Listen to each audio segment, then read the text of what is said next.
talk I'm really excited about. We have three superstars of the plant Instagram world. We have Cheryl, who some of you might know as Cheryl in Motion. She basically owns every single expensive plant that exists. Then we have Claire, the Jungle Haven, who is an excellent YouTuber, Instagrammer, bit of everything. And Memo at the end, who is also on YouTube, Instagram, Trojan King 9, if I remember that right. He has an awesome series on like 2-year reviews of plants, which is quite interesting about like how a plant has to grow. But I'm going to pass you over to each of these guys, who will introduce you a little bit more as to who they are, what they do, and then we're going to delve into the subject of plant pricing, plant investment, and the topic of as the bubble burst. So we'll start with Cheryl. Yeah, hi guys. Lovely to be here with all of you. So I guess like a brief intro on myself. I love rare plants, and ultimately the way I look at plants is they are lifelong investments. So my background is in corporate advisory in the city.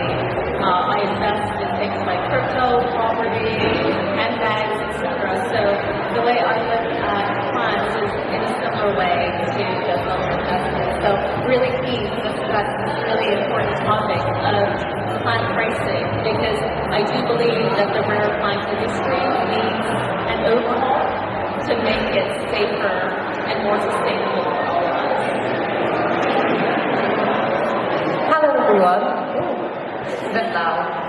My name's Claire. I currently am a YouTuber. I had a little shop for a while, so I kind of found, I guess, my idea of plant pricing and trading through that. But nowadays I'm super passionate about plants. I've got lots of plants, and I'm very happy to be here. Hi, I'm Noah. As Victor said, I've got a YouTube channel as well. I focus on there's a new series that I've been doing for the last year, which is the realities of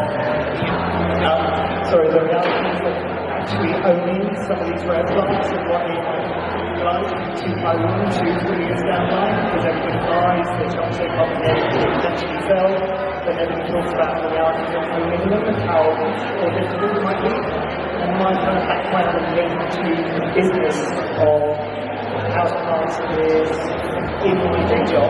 I do digital marketing for a lot of businesses that deal with houseplants, rare plants.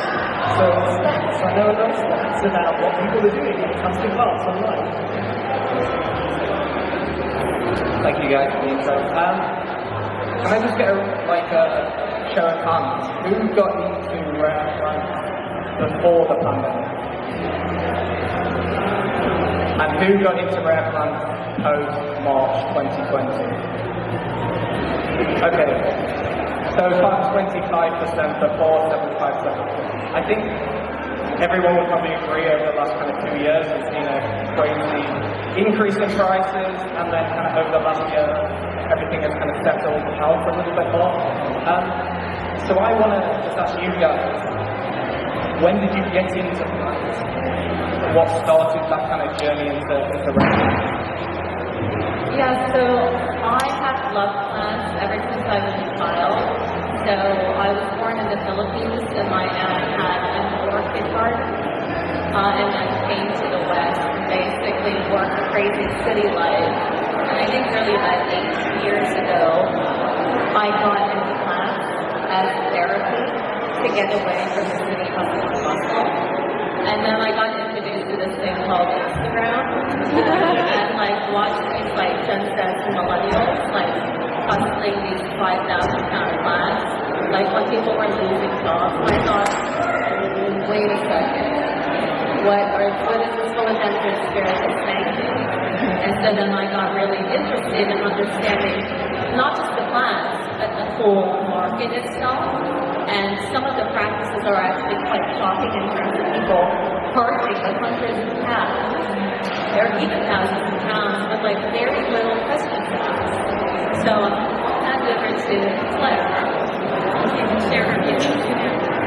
So I got into plants probably about 5 years ago, but I guess started getting into rarer plants about 3 years ago. I mean, it wasn't kind of for me, it wasn't a decision of like, right, okay, now I'm going to kind of upgrade my collection to rare things. It was just that I felt more equipped then to kind of start spending a bit more money and taking care of them because I wouldn't have trusted myself before.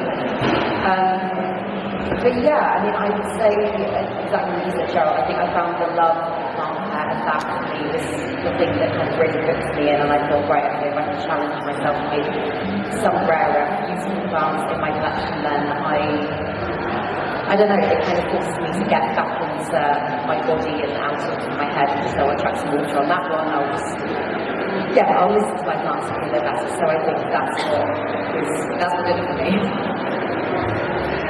And I think for me, probably doing something similar. I think what I usually describe owning plants and moving on to rare plants is a bit like it's Pokemon cards. There is a point where everybody just needs to collect them all somewhere along the line. But I try to focus a bit more on the care, and it is a living thing that you bring in. Obviously, there's the investment side of it, but it's still a living thing that you supply. I think there's also the thing to remember about some of the rare plants. An example that maybe isn't as rare to find is the silver sword. Philodendron is almost extinct as far as I'm aware in nature. So us having it in our collections is a way of caretaking to make sure that that plant still exists years later. Brilliant, thank you. So let's look at kind of the idea of plants as investments. I think during lockdown, a lot of people made a lot of money from plants, and also post-lockdown probably lost a lot of money from plants. So what does plants as an investment mean to you? Yeah, so the investment should return value to the investor as a fundament. Investments should also provide a level of protection and joy to those who are investing in it. The way I'm looking at the rare plant market right now is, I put this in my post, it is the Wild West. So if you can get your cash, go get it. Because there will be regulations, etc., coming into place. It is good. And effectively what's happening with the rare plant market at the moment is mirroring the wider macroeconomic situation that we're in, right? So if you look at the crypto market, if you look at the stock market, they are going through a phase of decline with the hopes that it will go up again. So I think there's just a lot to look at in terms of the whole rare plant investing world. And so I guess watch the space.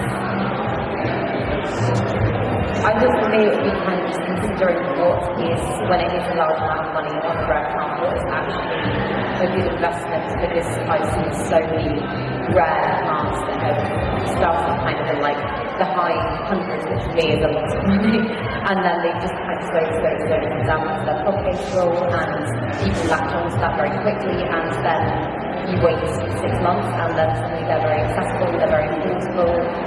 But the other thing that I think, and I mean this is so much rare plants, but the other thing that I've really noticed, which is great, is that obviously a lot of plants are becoming a lot more accessible to people nowadays, and you go to the garden centre and pick a really nice plant up for a couple of quid, which I think is brilliant. But, and I used this example with my friend Emma earlier. I went to my friend's house recently and she had a propolis plant that was, it just needed a really good water treatment, like it had been in months, and I just said to her, like, put some water on that, she said, that's not a good idea, to get another one. And I was like, that's the thing, I think when you invest money in rare plants, at least the investment you kind of have to work with them to get as much out of them as we can, and it's not quite so disposable. So I think there's pros and cons. I mean, if I can just add, I mean, the point about what actually is a rare plant, what does rare mean? What does unicorn mean? What does holy grail mean? Because if someone is promoting something as a unicorn plant, and then basically they're selling 6 or 12 of them at the same time, will that continue to be a unicorn? So ultimately, it's like we need to ask, there has to be some kind of classification and rating system that determines, okay, this is a unicorn for now, but maybe in 6 months' time, it will reduce down to a rare. So like other collectible industries already have that kind of grading system, but not in the rare plant world. So then it's okay if it slips off from the rare plant radar and then it becomes more accessible. That's great. So then the price point can change. But, just to add to that, I'd always say do your research as well. Don't just go for plants that you like, go for the one that other people might be into. Also, again, I'll use a specific example. When the Adamsonia, the variegated Adamsonia came out, it was ridiculously priced. And everybody who's ever had a regular Adamsonia would be like this, or like the prices were always going to come down because the market was going to get flooded with it. So be smart with how you invest in some of the rare plants. Don't get me wrong, the people that got in the Adamsonia and it was variegated Adamsonia at the beginning, they made a lot of money really quickly, but that's not going to keep delivering years later. The other thing, and I talked about stats before, I might bore you a little bit of maths now, but just to give you an idea of what the trends are like on Google at the moment, it's a good idea to keep an eye on trends. Is pre-pandemic, the numbers were about 14 million searchers a month worldwide for the plants, for rare plants specifically. That jumped to 41 million plants over the pandemic. And just to give you an idea, it's now since dropped down to 16 million again. So we're back to pre-pandemic levels now. So just in terms of stats, I would hazard a guess the bubble's a bit close. At this point, it's still going to continue, but just keep an eye on what's happening in the market as well. Just going off what Emma just said as well, during the pandemic, beginning of lockdown, I had a little shop going and I got in, I think about 18 variegated Monstera albos, and I was like, they will do amazingly. My plan was continuously chopping and propagating them, and it was working basically. And pretty much, a lot of other people had the exact same idea. I started doing it, and then giving you at the price that I bought the plants for, like, before you might be able to sell it for 60, 70 quid, but kind of very excited before I knew it. It was the 30th, and I was thinking, oh my god, this process isn't happening quick enough for me. Propagations don't always make it. It's not a stable kind of stream of income. It's not predictable, and in the long run, for me, the smartest investment. But I think it's a mistake that a lot of people make. So I guess my next question kind of jumped the gun slightly, but my next question is going to be, do you think the bubble's burst? I think anyone who was into rare plants pre-pandemic probably knows kind of where the pricing were. I think now the prices of plants is a little bit higher.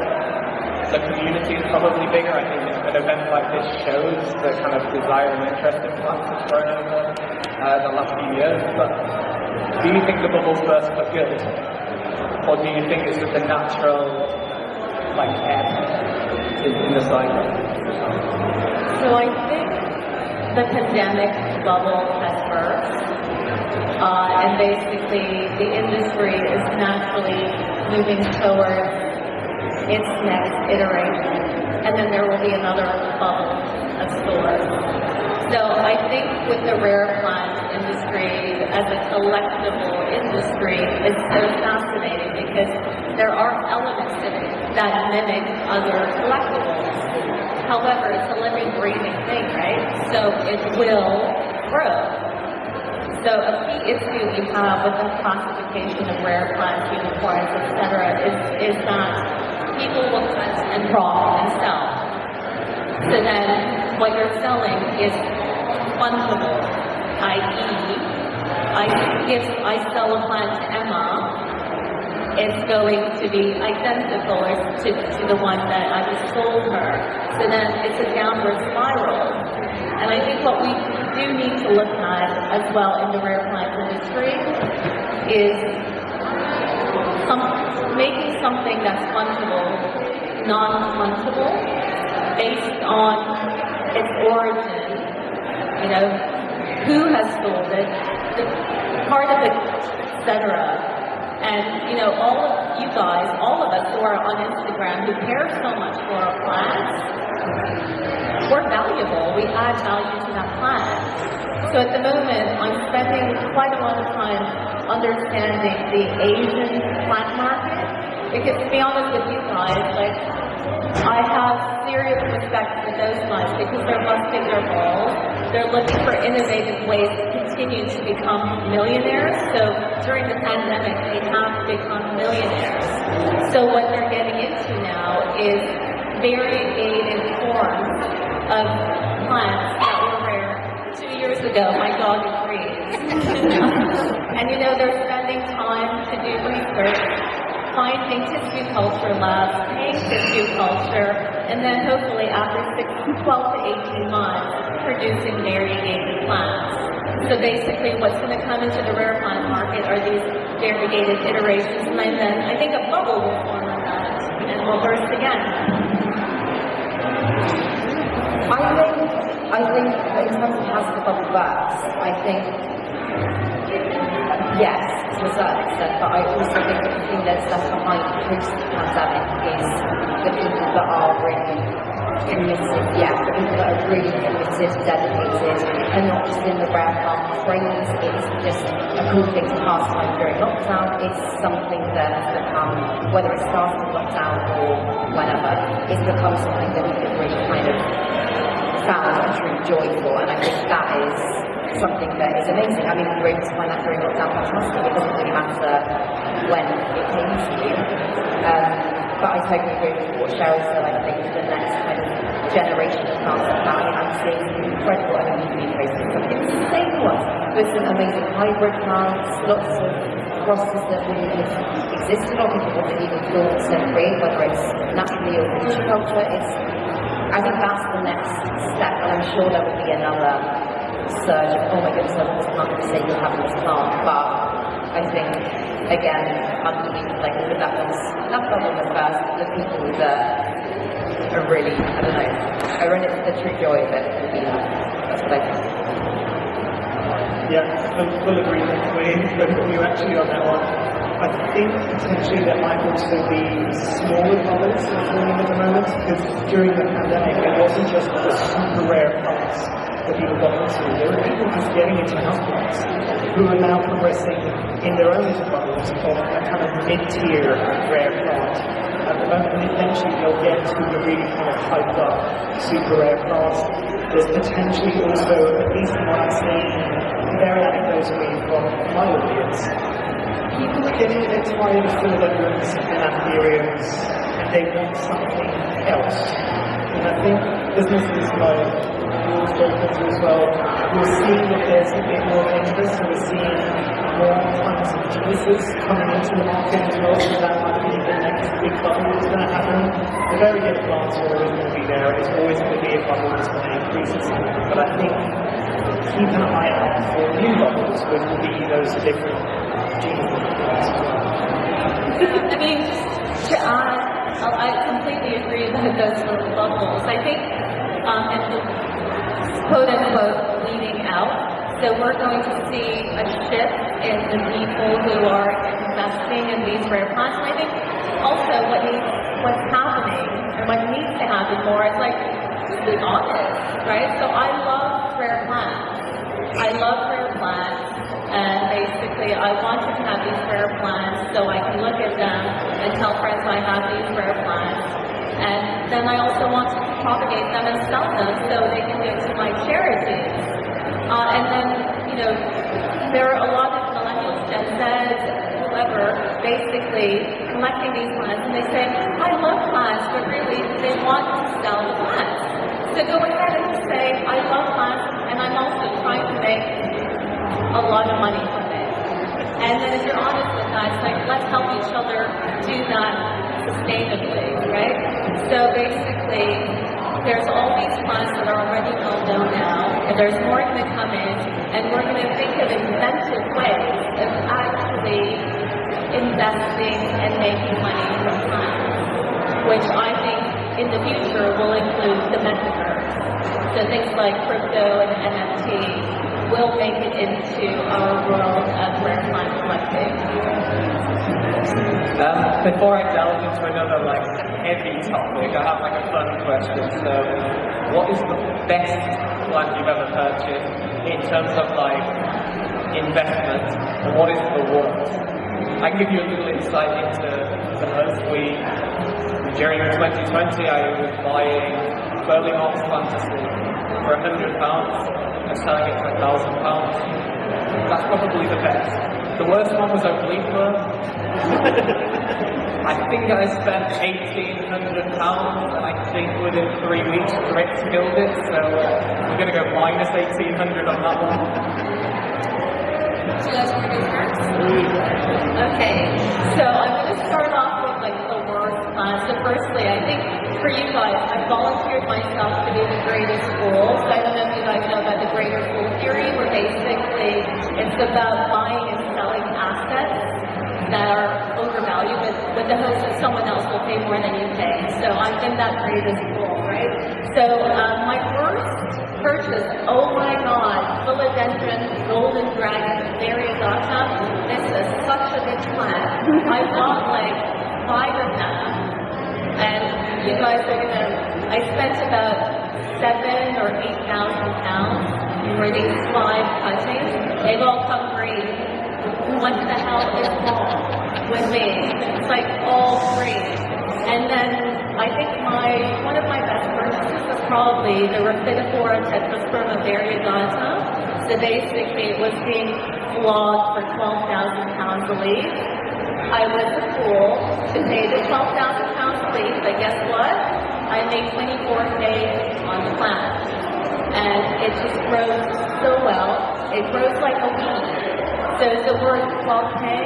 No, because it grows so fast, but I'm happy with the plant. This is really hard. So, I'm going to use one that I bought today, because it's one that I wasn't very... I hope so. Well, it's a plant that I have had before and did not have success with because I bought it from a non-reputable seller and things went south very quickly. And very more organic, and not because I think it's necessarily going to bring me a lot of money back. That's definitely not why I'm in this at all. But I'm just so excited to cross-pollinating anthuriums that I've created hybrids of my own and potentially swapping, selling them at some point, but just playing about with that's the most exciting thing for me. So I think that's what I'm very excited about today, right now here. The worst. I mean, it's not variegated, but golden dragon just really don't like it. It's just like, it didn't bring me joy, and I mean, classes do that sometimes. It doesn't matter whether it's a brown or a gold one. It just wasn't really doing much for me, and there's still stuff on my floor, and I'm gonna send that to so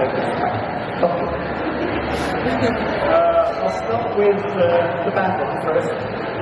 Philodendron lupinum, for anybody who's never had one of those. Waste of money. Sorry. Beautiful! If you want something that looks like a Michael's 4 years later, basically, there are certain plants, and it comes back to do your research. Some house plants, especially the rare ones, maybe they're just meant to be left in nature, and they will grow to the size that they need to be held. This links into my best plant as well. For me, the value is in the maturity of my rare specimens. Not everybody and their mother will have a baby leaf of something that they've cut and propagate. My philodendron might not be the most expensive plant you've seen.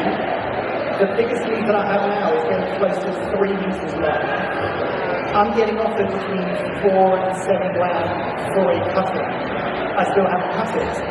That was the plant for me. It's still my favourite, and it makes sense.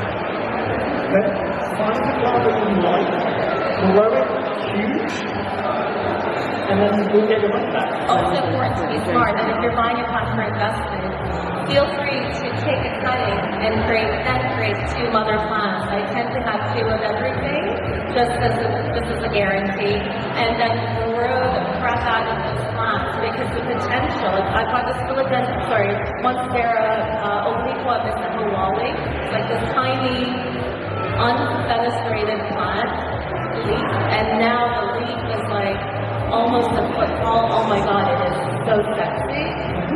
And it's like, So those points actually lead me nicely to the question I was going to ask you next, which is a philosophical question. Where does the value of a plant come from? So, a small tidbit was pre-2020, I bought from, I think, Burford Garden Centre, Oxford Way, a Monstera type constellation in a garden centre for £40. About a year later, they were selling for £400, £500 for the same plant.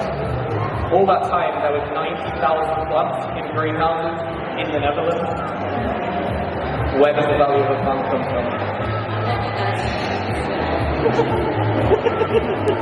I think it's totally personal. I really do. I have got lots of plants I adore all my plants. I've got lots I absolutely adore, and I might spend £5 on, or I might got some cutting from someone, or a gift from someone. Like actually I got from you, my brother, that is bringing me an unbelievable amount of joy at the moment.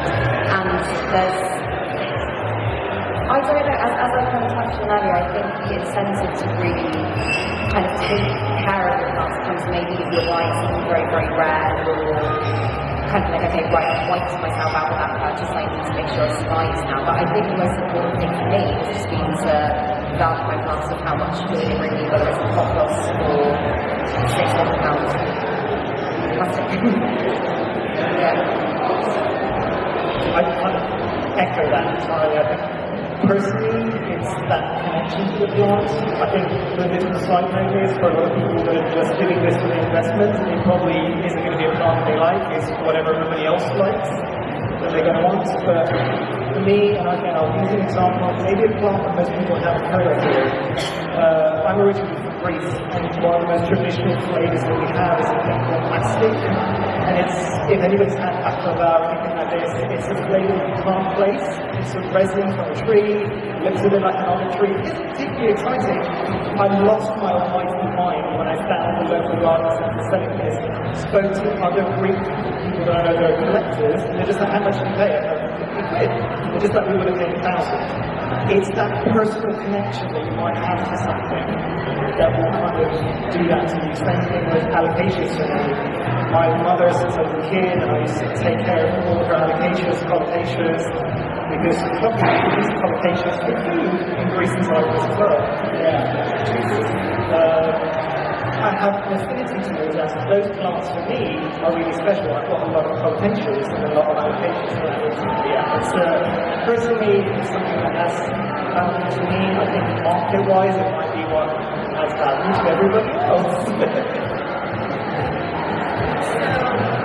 I think for me, as a plant investor, so slightly different point of view from you guys, I do need to have a connection with the plant, but from an investing standpoint, I look at the history of that plant. Where did it come from? Who discovered it? How long has it been in circulation? Who else has it? What is its genetics? Has it been man-made because it's variegated, or is it from seed? What is its longevity as an investment item? How quickly will it grow? So all of these things that I consider when I'm purchasing other items, like when I'm looking for a handbag, right? So, okay, cool. I'm going to buy this movie that I sound silly title and I don't mean to be, but basically if you guys are buying whatever you want, sneakers, handbags, and it's an investment, whether it's £100 or £2,000, you're going to ask those questions about, okay, how many of these are in circulation? What is the registration? Is it authentic? And basically now, having gone through this whole rare plant thing and having lost money and made some money, I'm asking all the key questions so that I can protect my investment in the long run. And it's important that you guys do the same thing too. Yeah, so actually, you guys keep leading into the question I'm going to ask, so it's working well. Perfect. So I think the last question that I really wanted to touch on was kind of apt. We're at the Rare Houseplant Festival today. What does the word rare mean to you? So put it into context. We often hear about rare plants, and a lot of the plants we see today are rare compared to, I don't know, spider plants or something you see in the Golden Festival of Sanctity. I have 2 plants in aerospace that are actually, like, I believe are really rare. Probably the 2 rarest plants I have. One is Pneumophophilus, which there is, I think, 3 plants left in the wild and maybe 10 plants in cultivation. And another one from Madagascar, an arrow, is called Paramycin fuchsii. There's not even a picture of it on the internet, it's so rare. There's, I think, 2 in cultivation in the world. If I put them on the website now, I guarantee without information, people wouldn't pay £20 for them, because they're quite boring looking plants. What does rare mean to you? Yeah, so I think the world of rare plants has been overtaken by influencers. So basically, at the moment, rare means whatever that influencer says is rare. And in all honesty, you know, many of the plants that have been considered rare are actually not rare. Because to me, rare means that it's just been found in the wild, or it's just been created, and there's only a small handful of people in the world that has it. And ultimately, really, from, again, a business perspective, there's a trend line that rare plants follow. So from when it's discovered all the way to when it goes into IKEA or B&Q. So, you know, the rareness of a plant moves in accordance to how many people have it. So for me, rare plant is it's just been newly created, or it's just been found in the wild, and about 5 people in the world has it. So yeah, I mean, I totally agree that it's rare, but for me, it's such a different meaning. For me, it's just a plant that I wouldn't come across every day in the UK. I know some plants that I might consider rare in other parts of the world. Like, it's pretty accessible, something that I might pay £100 for here might be, I don't know, 20 quid in the States or something like that. But I think the thing, and I was going to ask you actually, I was going to say, in regards to like species cultivation, when you have a plant or a show as well, that are like a very small number, how do you make sure that they go to the right people? It's probably, and I'll let you speak about it. But I was going to say, because I used to be so worried when I knew that I had one of only 3 remaining in the world, for example, that's your average Joe with loads of money is going to go, okay, I'll have that, and then wipe out the species. The honest answer is I don't sell it. I don't sell it, I give it to people that I know that look after it. And then when there's enough, then we'll sell it. But often those kind of plants have come from botanical gardens or something, so often I can't sell them. There's agreements in place, but on the rare one, I mean on the rare occasion that I have a rare plant that is that rare and also can be sold, I generally just swap it anyway, because truthfully, as I said, the value in those plants not a lot to the world, and I wouldn't want somebody seeing it on the website and saying, oh, this is nice, this green plant for £25 and I'm murdering it. I'd rather swap it with someone who's going to look after it. And then I also know that if I give it to a dear friend, if I lose it, I can also get it back. You're so cool. Honestly, no, this is so sweet, because the previous generation of botanists would find plants in the wild, and then they would just swap it with one another for free. That's what Yuk Wooden, the founder of the Philodendron UTI, did with Montrella, etc. And basically here, you have the next generation of nerdy botanists, but who are approachable and who love plants and who are knowledgeable. So for me, actually, there's a question about conservation, because basically, if people are wanting these rare plants so much, just like with the orchid trade, they will kill people to get that plant.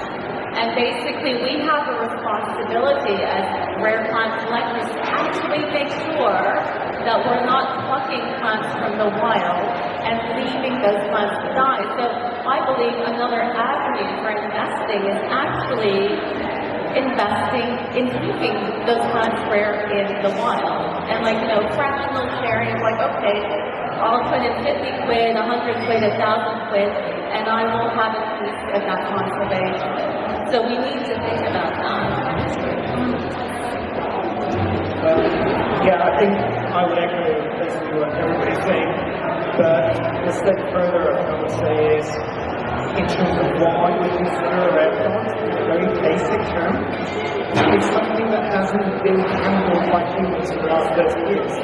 The average compost plant has been cut and propagated by thousands of people, scientists, and researchers. Most of these plants aren't that far removed from nature, the rare ones that we collected now as well. And I think I'm pretty with David on this one. Like some of the more rare plants that even I have, I don't sell.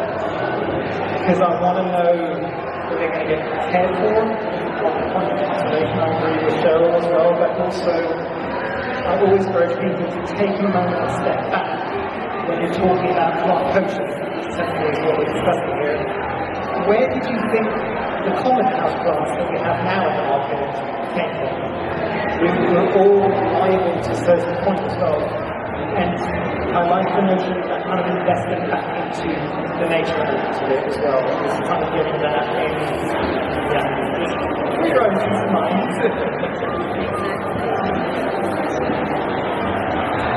Brilliant. Thank you for all your kind of input and thoughts. I think it's been really useful. I'm going to wrap up the main questions, but what I want to do is just quickly, does anyone have any burning questions for anybody on the panel?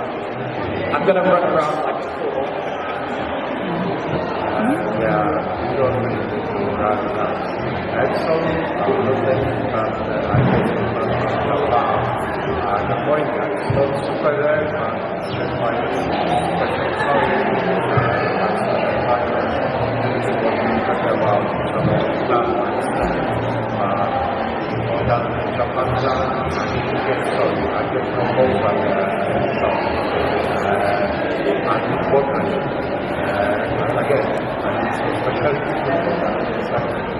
all doesn't require to be enhanced and investment in the ground.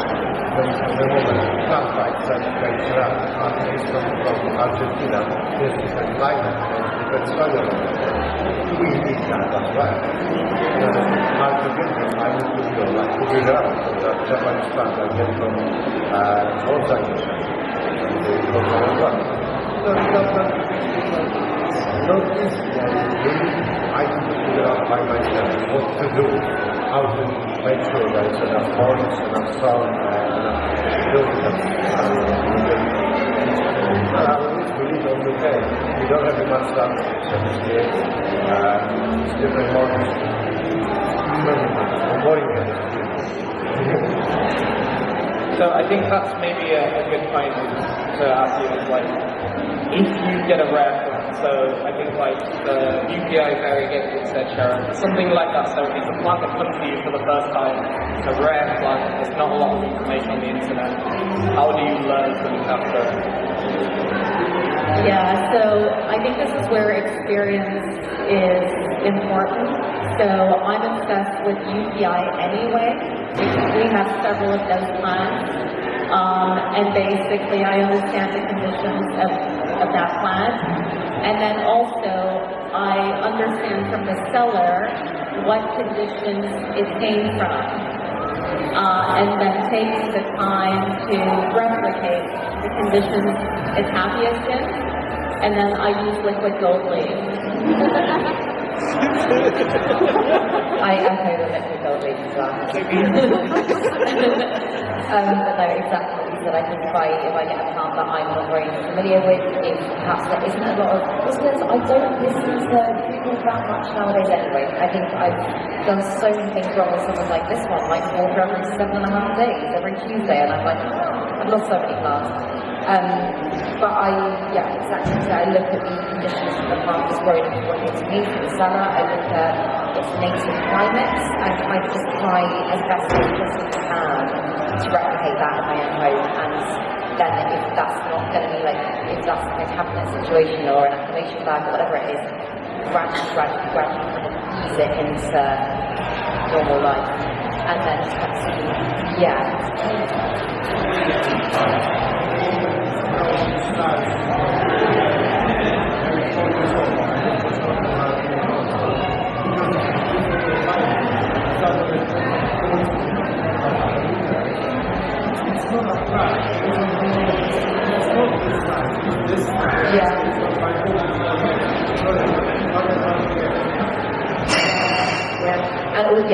again, like I think so much of the internet is just generic.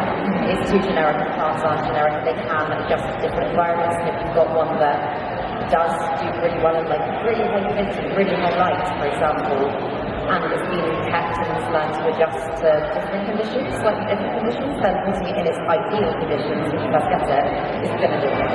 So, yeah.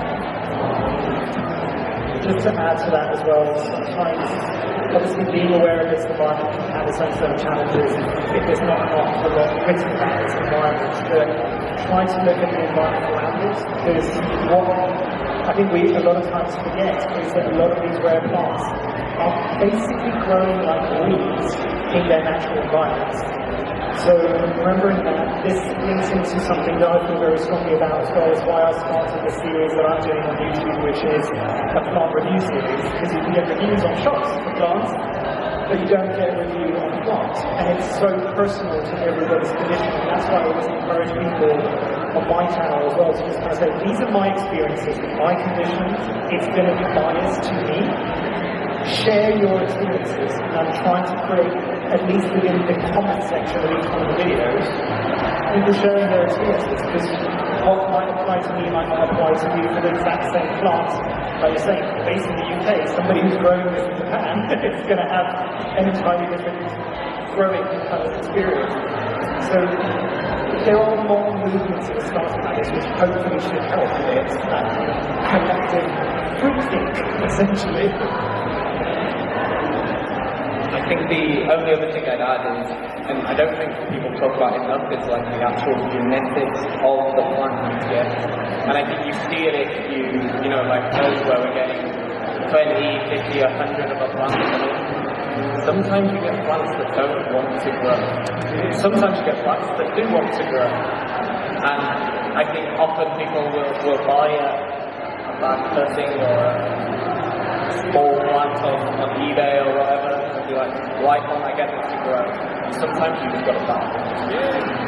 And I don't think we factor that in enough in general.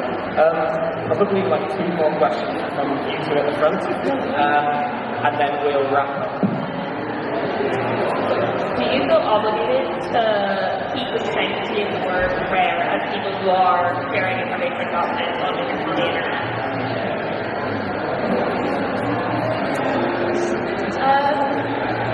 Look, I think there has to be significantly greater transparency in the rare plant market in order for us all to actually understand what rare means. Okay?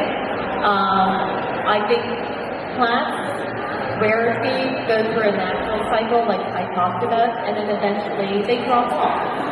And that is fine. I also do believe that plants that maybe drop off from being rare will continue to still be considered rare because it comes from a certain person's selection.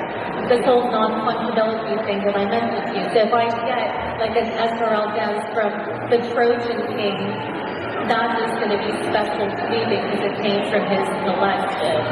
So it's like this mindset shift that, we're all going through. So if I get, a mycon from you, it's from you. And there's the value attached to it. I really like that, and I really agree as well. What was the question now? Sanctity.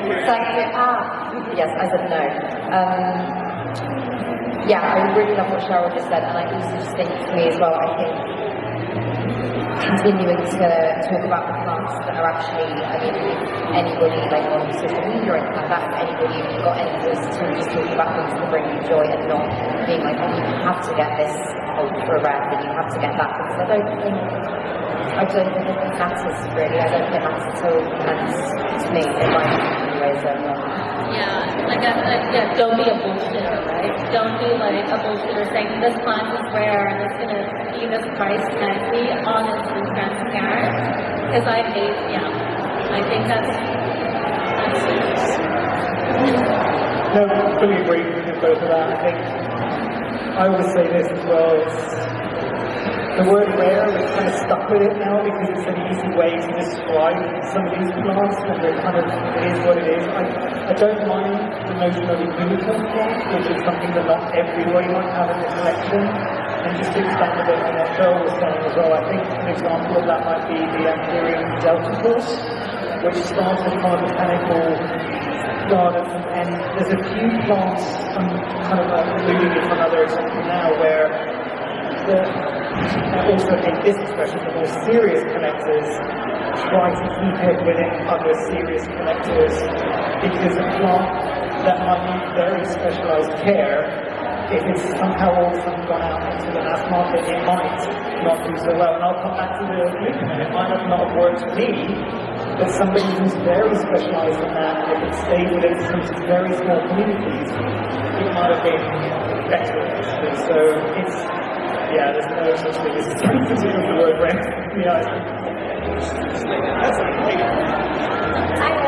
I'm about to potentially up and doing a bit uncomfortable, if that's okay. I don't want to say devil's advocate, but from my experience with plant collecting, it's quite inaccessible for a lot of people.